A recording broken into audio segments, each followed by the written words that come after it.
بسم اللہ الرحمن الرحیم۔ السلام علیکم ورحمۃ اللہ۔ دوستو، قوم عاد میں دو بادشاہ گزرے ہیں، شدید اور شداد۔ ان کا پایہ تخت ملک یمن میں عدن کے نزدیک تھا۔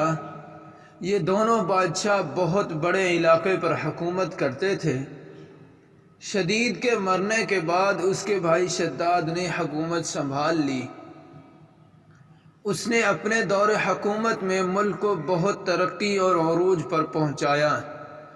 اس کے ہم عصر بادشاہوں میں سے کوئی بھی اس کے سامنے دم نہیں مار سکتا تھا۔ اسی طاقت کی بنا پر اس نے خدائی کا دعویٰ کیا۔ اس زمانے کے عالموں اور واعظوں نے سمجھایا اور کہا کہ خدا کا خوف کرو۔ اس کم بخت نے کہا، عزت، دولت اور ثروت مجھے حاصل ہے، اللہ کی عبادت کرنے سے مجھے کیا ملے گا؟ علماء نے جواب دیا، تیری حکومت اور عزت کو زوال آ جائے گا اور کچھ بھی باقی نہ رہے گا، جبکہ اللہ کی عبادت کرنے سے تمہیں ہمیشہ رہنے والی جنت ملے گی۔ یہ سن کر وہ بولا، جنت میں کیا کیا چیزیں ہوں گی؟ علماء نے اپنے انبیاء کرام علیہم السلام کی تعلیمات کے مطابق جنت کی نہروں، پھولوں، پھلوں اور حوروں کے متعلق آگاہ کیا تو وہ بدبخت کہنے لگا، مجھے تمہارے خدا کی اس جنت کی ضرورت نہیں ہے۔ ایسی جنت تو میں اپنی سلطنت میں تیار کرا سکتا ہوں۔ علماء اس کی بےہودگی سن کر خاموش ہو گئے کہ یہ نہیں ماننے والا۔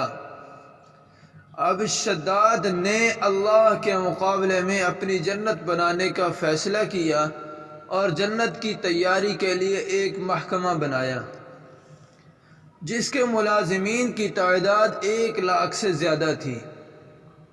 کسی کے ذمہ تعمیراتی سامان کی ترسیل کا کام، کسی کے ذمہ نقشہ بنانے اور کسی کے ذمہ حساب و کتاب کا کام لگایا۔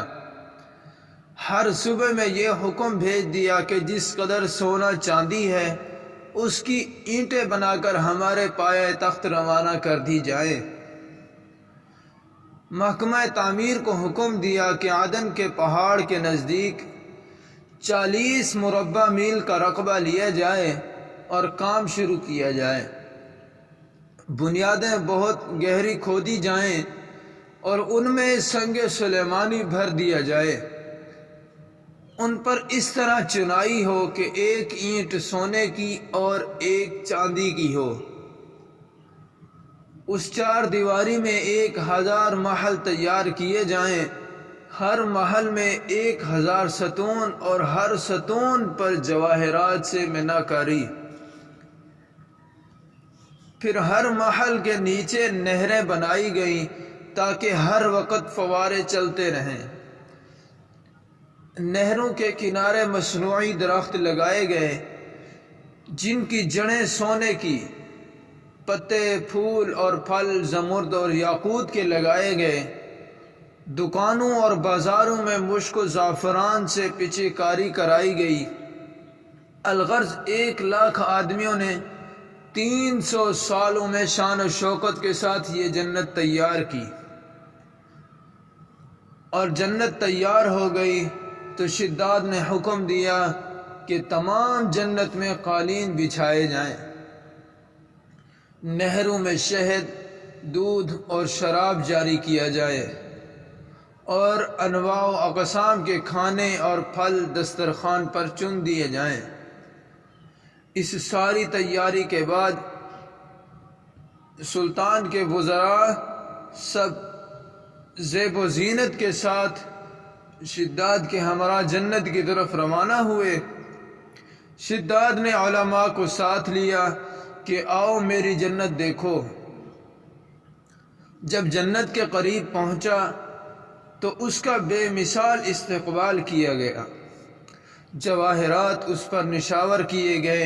لاکھوں تماشائیوں کے ساتھ جب اس نے اپنی جنت میں قدم رکھا تو اسی وقت آسمان سے فرشتہ آ گیا اور ایک کڑکدار آواز آئی اور اسی کے ساتھ ہی اس کے تمام ساتھی ہلاک ہو گئے۔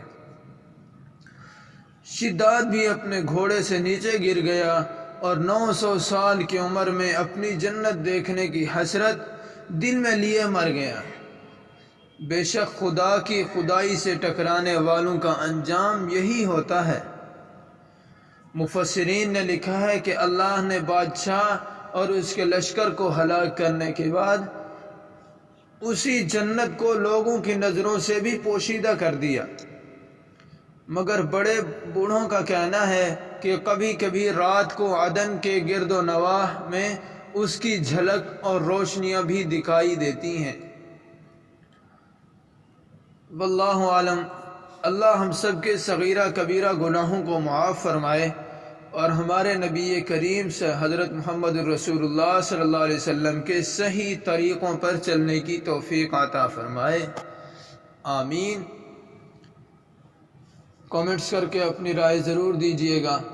ویڈیو اچھی لگی تو لائک کر دیں، چینل کو سبسکرائب کر دیں۔ اللہ حافظ۔